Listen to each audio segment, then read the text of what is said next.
Aloha. This is the Peace Projects. I'm Cindy Paulos, and I have such a beautiful lady. I'm so excited to have JenniferK Hill with me this morning, or it could be any time. But you know what? You're just such an inspiration. You're so talented, and you've given people so much information and love and peace with your beautiful career. And we'll talk some about that today. You started with a successful legal staffing agency, Jennifer Hill's Staffing Services, and then you wrote your first book, Stop Hoping, Start Hunting, A Job Seeker's Guide to Finding a Dream Job. And you've helped tens of thousands of people land their ideal jobs. And then you wrote 101 Spiritual Tools for Uncertain Times. And you were able to achieve what I've only dreamed of achieving. You were on Good Day LA, KTLA. You were on CBS, NBC, ABC, Fox, BBC News. And you have since gotten involved in a wonderful project working with a group that I love, Awake TV. And and you now do and host 3 shows a week. You're also, as you mentored me, is becoming a very much of a Zoom expert. So welcome to the Peace Projects, and I would love to talk to you today about your career and how you went from this very high-powered Los Angeles area job and all of these great media outlets and all of those opportunities to where you are now in Europe. Right now, when we're talking, you're right there in Portugal, and you've kind of transformed your life so beautifully, Jennifer. So welcome. And so the first question would be, how did you make that transition from where you are then to where you are right now? Cindy, well, thank you so much. And congratulations on your Peace Project Award with UNESCO. I mean, that's so incredible that this is kind of your passion and your dream is to bring peace to the world. So I think it's important to pause for a moment and acknowledge you for that. And I'm so happy to be here with you. It's been so much fun getting to have you join me for the Coalition for Global Unity meditation and on my Awake show, and then to join you for all of your travel shows. And it's the only way I can describe it, Cindy, is divine intervention. It was probably early 2019. And you know how you do something and it's your calling, and you feel every morning like you wake up and you're meant to be doing it. And when I started off recruiting in my early 20s, it very much felt like that for me. I felt like I was helping people, I was fulfilling my purpose, I was helping others fulfill their purpose. And then fast forward, I wound up selling my first company in 2018 and was meant to stay on running the company for several more years. And through an amazing happening, I got introduced to a dream coach named Goli. And I was out to dinner with this famous actor in New York, and he lived in the building. And he said, I work with this fabulous dream coach. She's my guru. She helps me with things. And my ears perked up because I was like, gosh, I feel like I'm kind of at a crossroads in my life right now. And I said, would you mind if you introduced me to her? He said, oh, absolutely. And as soon as he connected Goli and I, we were just kind of soul sisters. We hit it off. I remember our first meeting at a hotel in Beverly Hills in Los Angeles, and she gave me my first dream assignment. And at that moment, Cindy, the furthest thing from my mind was being a television host. And so that night I went to bed and I did this specific exercise that Goli gave me to write in my journal. And in the middle of the night, you're supposed to write any dreams that come up as you wake up and remember them. And in my dream, I dreamt of a male newscaster. Why he was male, I have no idea, but he was a very polished gentleman in front of a camera. And there were several other things I dreamed. So the next morning I called Goli and I shared this with her. And this was around March or April of last year. And she says, Jen, you're going to be a newscaster. You're going to be on television. I was like, Goli, I haven't done, because a lot of the interviews I did were on the other side of the camera where I was being interviewed back in my late 20s and early 30s. And I giggled. I was like, Goli, I'm running a company. I'm not being in television. And she said, oh, my dear, you will be. And through a remarkable series of events, as of November 1st of last year, I moved into a consulting role with the company I sold, was offered a TV hosting gig with Awake TV, never having hosted a TV show in my life. And at the same time was offered the opportunity to co-moderate a panel with Deepak Chopra and Don Hoffman at UCI, and then went on to host a 10-part series with Deepak. And actually we're getting ready to do another special episode coming up soon. So it's been divine intervention, Cindy. I can't explain it any other way. It is an amazing story, but also, since this is also about peace, you Yes. had to find something in yourself that trusted enough to make that huge change from being there in LA to moving to Europe to being open to learning everything you had to learn. And it shows to me this amazing trust and confidence you had. Did that bring you peace, having this confidence in this goal that you were able to achieve through spirit?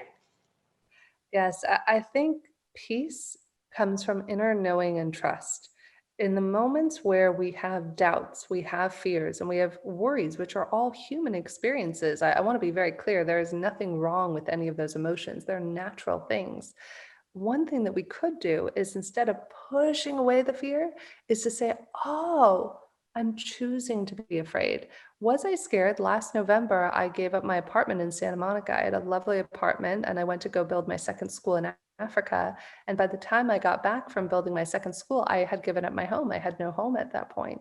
And I began meandering around the globe and around the world. And even right now, where I'm at in Portugal, speaking of peace, it's funny, I chose to live in Portugal right now during this time because Portugal is the third most peaceful country in the world behind Iceland and New Zealand. And I chose to be here in Portugal. And with everything happening in the world at this exact moment, I meditate and reflect and pray every day. And I say, universe, where would you like me to be in a month? And the funny thing is, talk about perfect certainty. Even though I have no idea where I'm going to be, I just trust the universe that I get a message that says, wait. I've gotten a message multiple times in the last several weeks saying, wait, and that there's a certain time that it's going to be revealed to me where I should be and when I should be there. And I just get to surrender and let go. And it's really, thank God for meditation, because meditation and prayer and reflection all allows me to be peaceful and still to have moments where I'm afraid. To be very clear, there are still moments where I'm like, oh my gosh, wow. But then I get to embrace it and love it and let it go and find peace within again.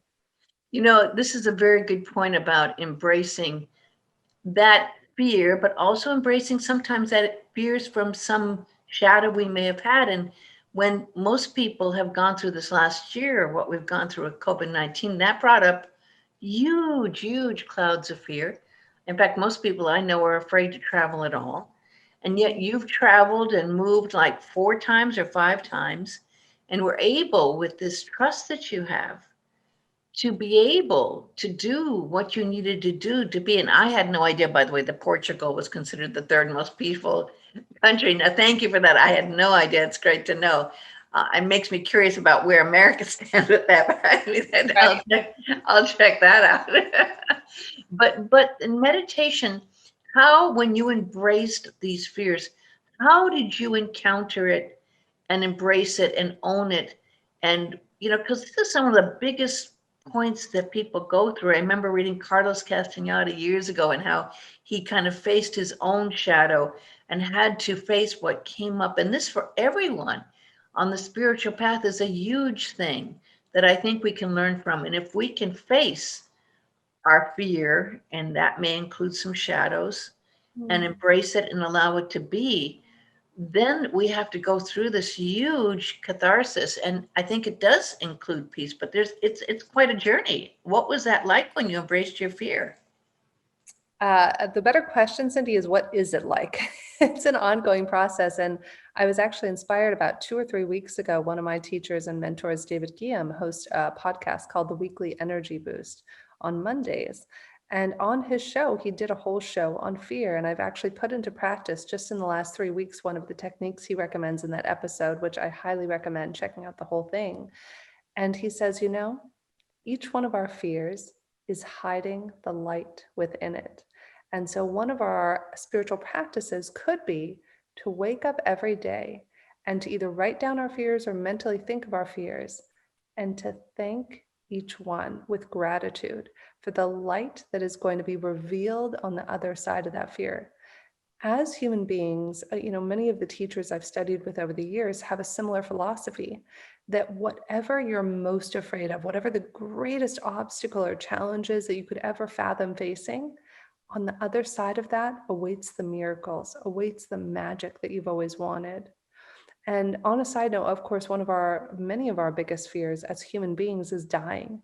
And I read a book many years ago, Many Lives, Many Masters by I Brian love Weiss. that book. Oh, Yeah. it's one of my favorite books, Yes. and helped me to transform my perspective and my fear on dying. And about 2 years ago, it was at a Rosh Hashanah celebration in New York.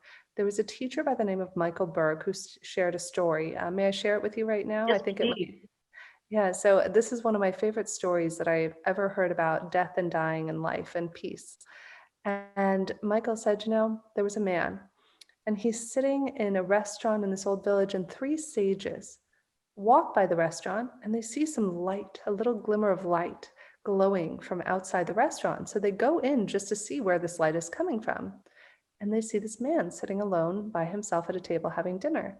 And they say, "Sir, please forgive our interruption, but we are wise sages and we travel the world. And it is our goal to reveal the most light. And we noticed that your light was actually shining. We could see it through the window. Is there something you do? Is there something special that you have or that we might not be aware of?" And the gentleman kind of looked down at his food, looked around. He said, "I'm sorry, gentlemen, I'm sorry to disappoint you, but I'm just a humble man, of humble means. I try to be a good person, but I'm by no means extraordinary. And so I apologize for disappointing you, but I wish you well on your way." And the sages are obviously disappointed. They're like, "Yeah, maybe we saw something and it wasn't really there." So they have a few more days in the village. And the next day they're walking by, and around the corner from the restaurant this time, they can see the light. It's growing even brighter. And so they go in, and sure enough, there's that same gentleman at the table. And they said, "Sir, we came up to you yesterday and we just thought we'd check with you again. This time your light was shining even brighter than before. Was there something maybe that you didn't think of that you do that the rest of us don't do?" And, he said, "Gosh, I try to be a good father to my children. I try to help people when they're in need of help. But I wish I could tell you I'm special. I'm just not special." And at this point, the sages are getting frustrated because they're about to leave the village the next day. And they say, "Sir, is there anything?" He says, "No, I guess I'm just kind of an average gentleman."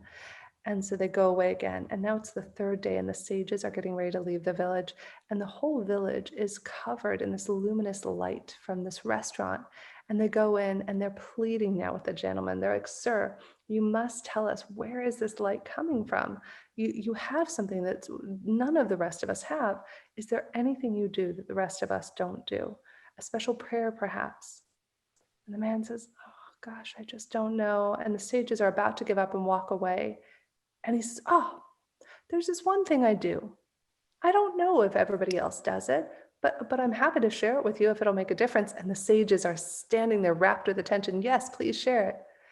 And he says, "Every night before I go to bed, I say, 'God, universe, if you know that tomorrow I'm going to wake up and reveal the light that you intend me to reveal, please wake me. However, if you know that tomorrow I'm going to wake up and I'm not going to reveal the light that you intend me to reveal, please don't wake me." Wow. And I shared this story, Cindy, because that's been one of my mantras in my prayers. When I feel courageous enough to say that prayer, I've probably said it maybe a total of 15 times in my life.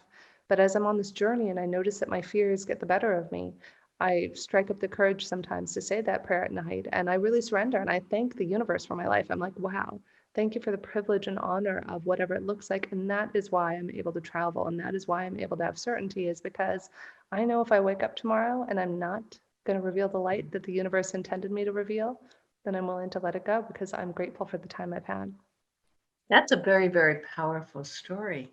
And you told it so beautifully. And as you've journeyed on this journey now, you've had a chance to meet many teachers, Hmm. many world famous teachers. And as you see their light and share their light with others, how do you feel as an instrument that allows that light to come through you so you can express it? Because you have to be clear and empty enough of course, the distractions and things that might block and shadow your mind. And you have a lot going on to just be in that presence that allows other people to share their light. I attribute probably one of the techniques I learned from a dear friend and mentor, Sister Jenna, and she had taught me to practice time in silence. And I think that we can't experience our own light or give anybody else the space for their own light to shine unless we practice silence. And Deepak Chopra was one of my other teachers who taught me this. He's actually going into his week of silence. And there are days where I feel off kilter. I don't know about you or any of your viewers or listeners out there, but you just feel the noise, the messiness of life, whether it's the news or social media, whatever it might be. And I like to put into practice at least one or more times a month to do a day of silence. And I welcome the time where I'm going to be able to devote a whole week of silence with my phone off. And even on Saturdays, I love to have my phone turned off and just not even be in the mix of all of that. And when we practice the silence and the stillness, which is funny, I actually posted about this about 6 months ago on social media, the difference between silence and stillness, and got some really incredible responses around it because there are two different elements of what seems to be the same thing but different. It's in the silence combined with the stillness that you have the ability to truly listen deeply to yourself and to other people, no matter who it is, no matter whether you're sitting with somebody at a bus stop or if you're talking to a world leader. It's when you bring that capacity and also honor yourself. I had an important meeting earlier this week, and the person I was supposed to meet with, I woke up that day, Cindy, and I wasn't in my highest and best self. I did all my normal practices, I meditated, I hadn't slept well. And I told the person I was meeting with, I said, listen, I would love to keep our meeting and I'm happy to do so. And I want you to know that I'm probably going to be operating at about 60 to 70%. And it's your call if you choose to still have the meeting. And she said, thank you so much for honoring yourself. Because so often we try to push ourselves when we're Yes. operating, not even at 60%, but maybe 20 or 50%. And then that's where we get into friction with ourselves and our loved ones and anybody in our lives. When you look back now in this transformation that happened in just a few years' time, you were living a pretty high powered business profile life, and you still have the ability to talk to some of these powerful people who are quote unquote business leaders, Mm. and you still talk to some of the very spiritual, most spiritual people in your TV shows on Awake TV. Do you find elements of one that may not relate to the other, or do they look at you in a different way from one side to the other? And how do you bridge this kind of image of what we see as high-powered business people versus the spiritual community? Mm. Thank you so much, Cindy. I love that question. That's actually what birthed my new business last year called Metaphysics that I co-founded. And it's the intersection of the metaphysical and the business world. And I'll never forget sitting down in a high-powered meeting with an executive at a law firm and being afraid to show my spiritual side and to talk about spiritual elements. And the first time I really dipped my proverbial toe in the water of talking something spiritual related at a business meeting, I was terrified, but I moved past my fears.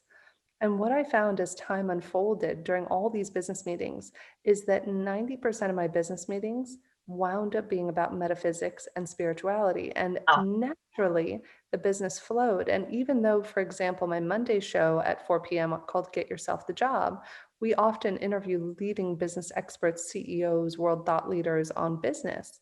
And for whatever reason, there's just an easy, effortless integration of spiritual and business because you create a space for it. Whatever we're doing, I was talking to somebody who was struggling with his business partner recently.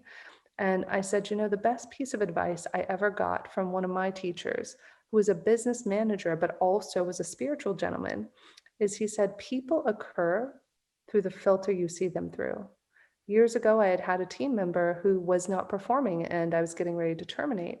And at that time, my business coach said, what if you are listening to her as a disappointment? And it had never occurred to me before. And I was like, well, no, this isn't working or that isn't working. And he said, the world is occurring for you that way because of the filter that you're seeing the world through. And I love that more and more law firms and corporations want to embrace this holistic perspective of it's not just business, it's not just spirituality, it's actually integration. Even science and spirituality are agreeing for the first time ever in history.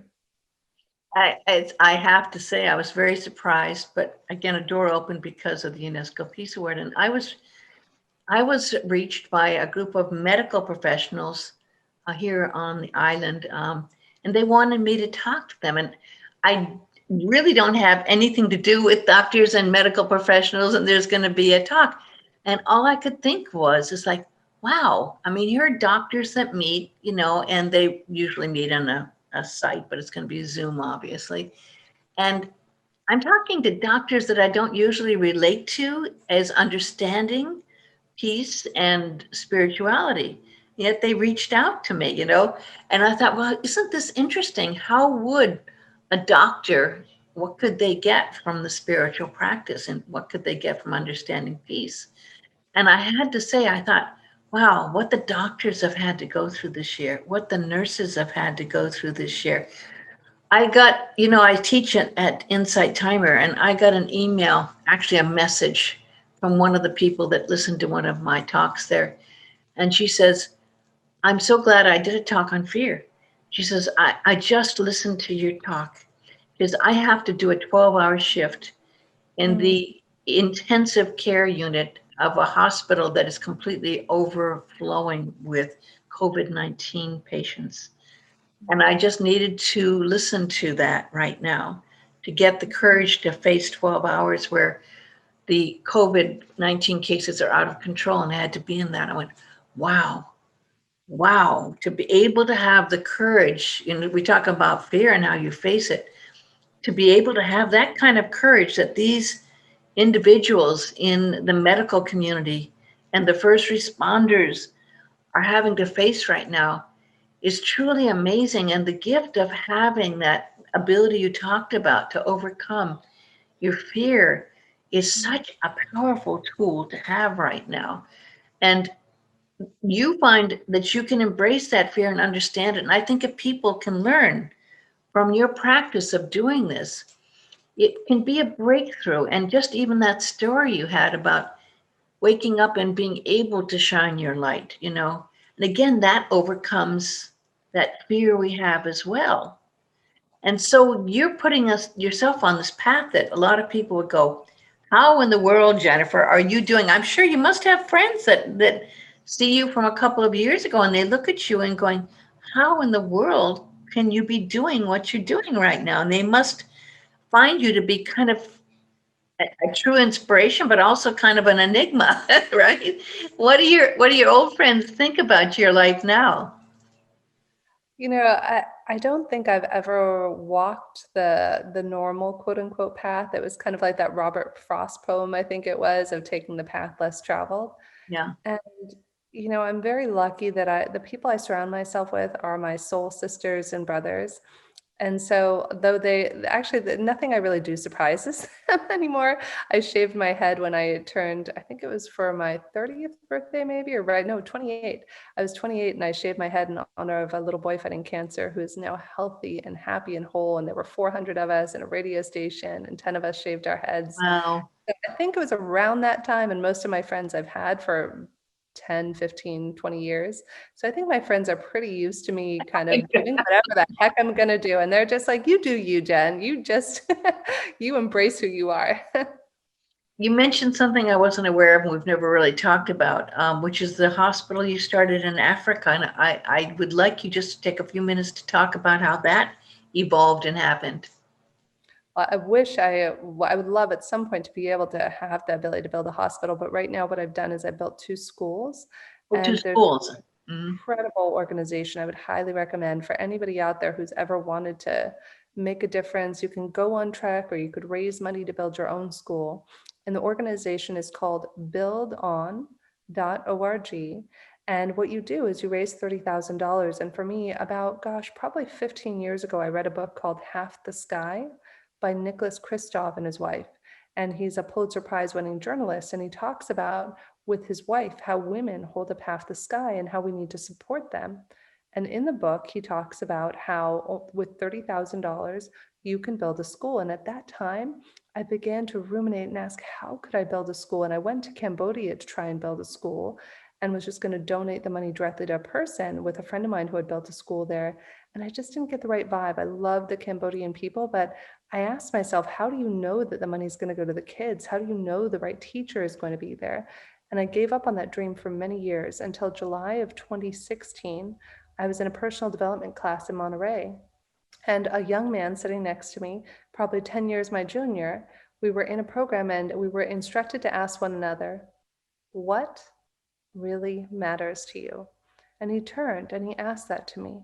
And I said, you know what? Building schools. And he said, great. What are you doing about it?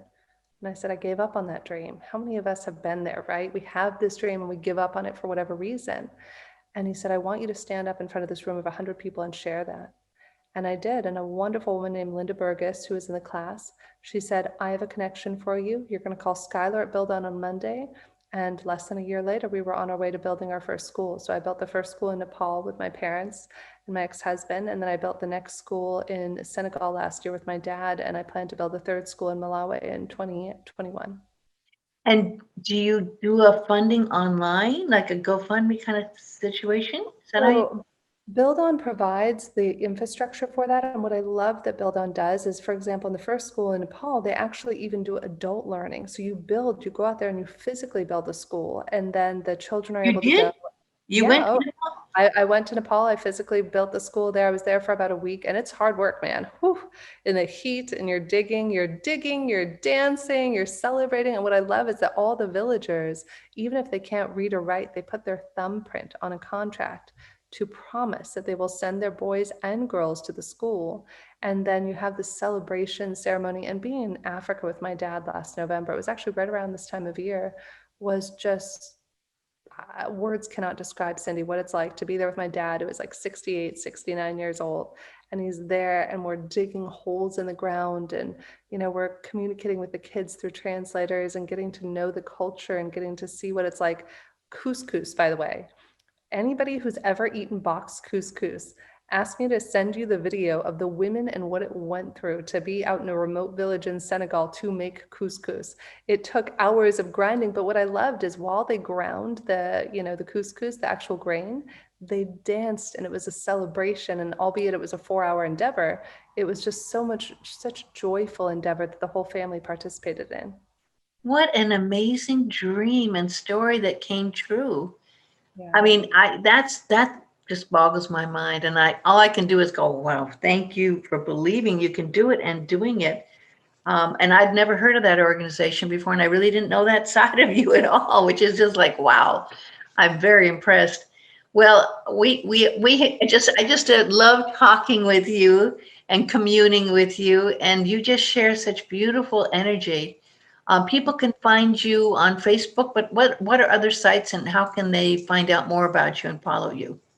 Yeah, thank you so much, Cindy. And thank you to everybody who's been here with us. I'm happy to always communicate and respond to people. If you Google search Jennifer, K as in kite, Hill, Hill, that's probably the best way, because it'll pull up all of my websites, Instagram, LinkedIn. Otherwise, I'm great at communicating with people and responding on LinkedIn and Facebook. I get a lot of requests on Facebook, so it helps sometimes if you message me and say, oh, I heard your show with Cindy, so I can be sure to add you and respond to you. And you can also find me on Instagram at JenHill Speaker or at metabizics.com. And on Amazon, you have 2 books there? Yes, I have Stop Hoping, Start Hunting, A Job Seeker's Guide to Finding Their Dream Job. And book 1 in the 10-book series of 101 Spiritual Tools for Uncertain Times is now out. It's on Amazon. It's in Kindle version while I'm finding a publisher formally. And you can just find it on there. You can also find it in PDF if that's easier on 101spiritualtools.com. Well, thank you so much. I bow to you and recognize that soul and light in you, and I honor it. And I thank you for sharing your wisdom, your time, and your soul with us here, soul to soul, on the Peace Projects. God bless you. And thank you for everything you're doing, Cindy. I'm so happy that our souls met and we got connected. I am too. We'll talk soon. Aloha. Aloha.